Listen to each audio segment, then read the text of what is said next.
काटे मी काढले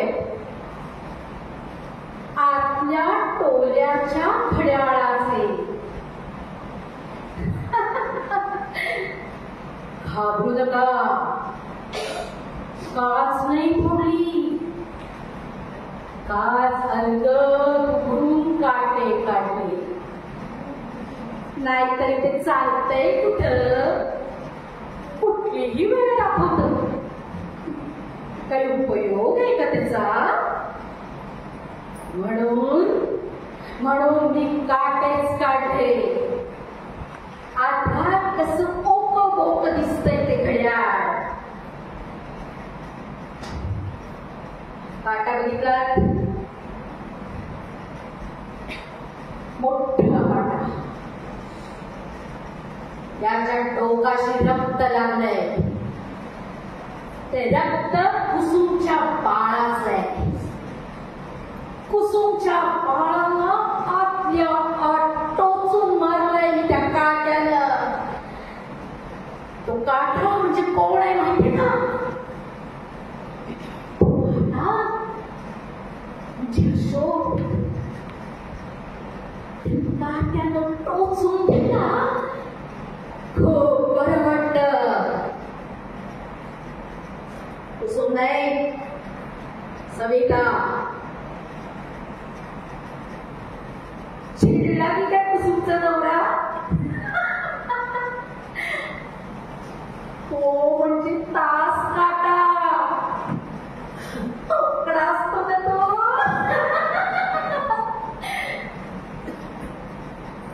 डॉक्टर, तुम्ही सेकंद काटा धाव धाव धावतात, पण कुणाचंच लक्ष नसतं तुमच्याकडे. मला म्हणतोस? एक लक्षात ठेव, तुझी बायको माझ्या ताब्यात आहे.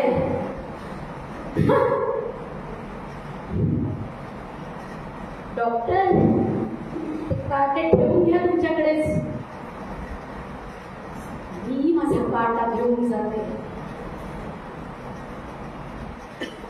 मी काटा माझा.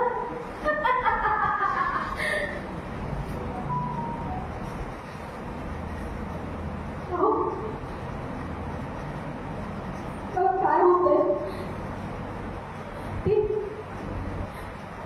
सविता त्रास देते ना मला.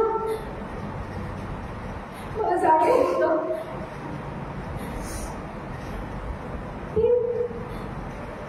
ती मला त्रास देते म्हणजे तिचं काय करते?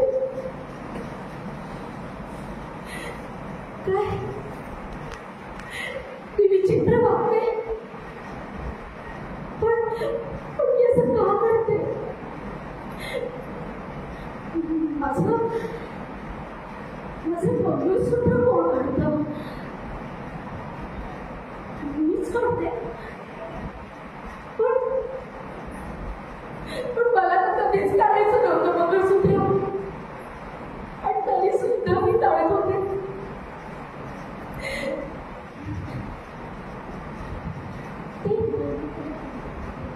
ती कुठे असेल? ती माझ्याकडे वापरते. आणि मला ते जाणवत सुद्धा नाही. माझ्या जीवनात मैत्रिणीचं अस्तित्व मला जाणवत सुद्धा नाही. सविता, सविता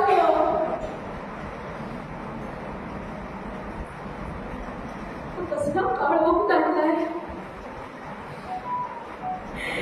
या काळोखात सविताचे कितीतरी भास होऊ लागले.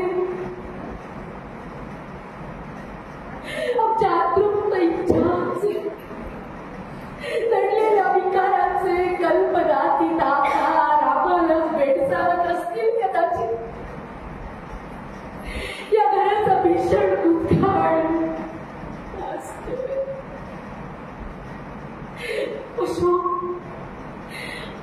अशोक निघून जा या घरातून. निघून जा.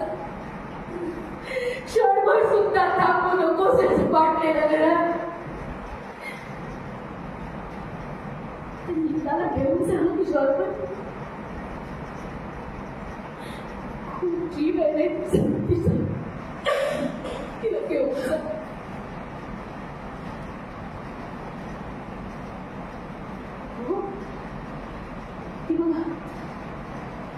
ती बघा सविता साथ घालतीये. फार वर्षांपूर्वी तुम्ही साथ घातली होती ना तिला. आता ती सारखी सारखी हो देतीये. काय केलं तो तुम्ही. सविताचं मन आणि माझं शरीर हवं होतं तुम्हाला. विचार केला माझ्याशी आणि तिच्याशी सुद्धा. सविता सविता मला बोलू दे. मला अशीच एक वेळ होती. लग्नघरात चौघडा वाजत होता. पुन्हा मंडप सजला होता. घरभर बाबांची वर्दळ चालू होती. आणि एक जीव निराळ वाळवंट उराशी पाळवून गप्प झाला होता. मेहंदीने सजलेली पावलं सप्तपदी चालत होती. हो कुंड पेटलं होतं.